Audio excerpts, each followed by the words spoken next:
good morning to you viewers, it's the Colonel speaking to you live from the Grange for British Imperial YouTube Broadcasting, and today we're finishing off the set of the British Drama League records. Today's number 10A, Fife Accent by John Oliphant of Fife. Here we go viewers, hopefully it sounds something like the real accent.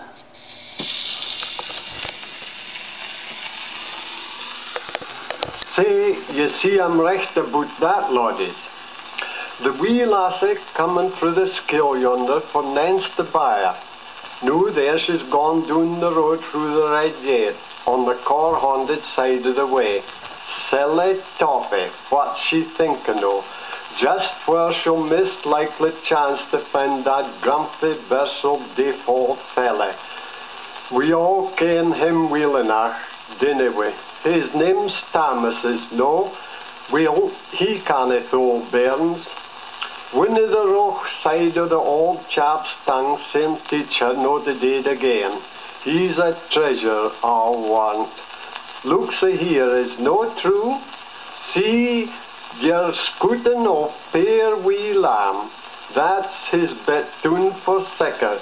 Did you ever see sick a sight before?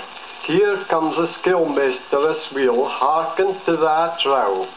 The Fife Laird by Caroline Oliphant. You shouldn't call the laird daft, though daft like he may be. You shouldn't call the laird daft, he's just as wise as me. You shouldn't call the laird daft, his bonnet has a bee. He's just a wee bit Fifeish, like some Fife lairds would be. Last Lammas, when the laird set out to see old Rickestoon, the firth that had nae waves at all, the waves were sleeping soon. But wicked witches bade about gaed old St. Andrew's tune. They drove him up, they drove him down, the Fife tunes all they pass, and up and round Queen's Ferry tune, then down upon the Bass. The sailors row, but row in vain, leave port to can again. They made their beds they hae on board, but there they mun remain.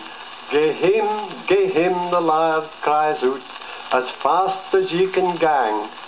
Oh, rather than we witches meet, I'd meet an ourang. All night and day I've been away, and nothing could I see but old wives' cantrips on broomsticks while capering over the sea. I hae had a mouth o' meat, and yet had half my clays, afore I gang to see again, some folk may mind their ways. The laird is him, wi' all his ain, below the Lomond hills, right glad to see his sheep again, his ducat and his mill. Extracts from the minutes of Dyserkirk session.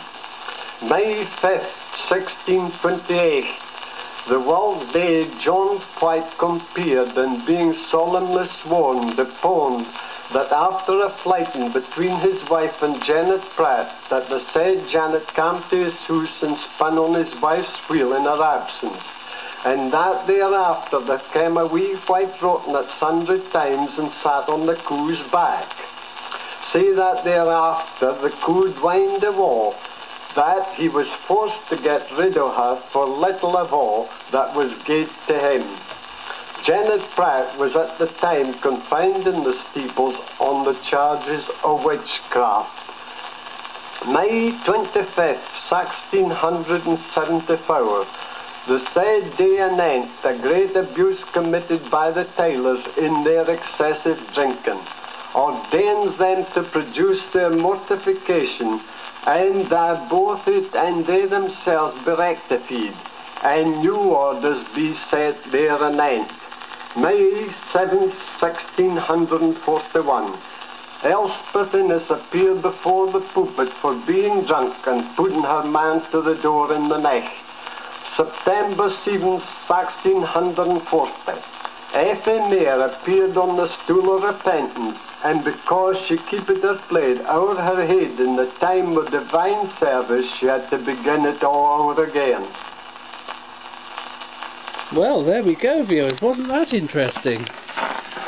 We old Calvinists like the sound of the stool of repentance. Golly, that puts the fear of God in people. Well, I hope that you enjoyed that. Thank you viewers, and goodbye.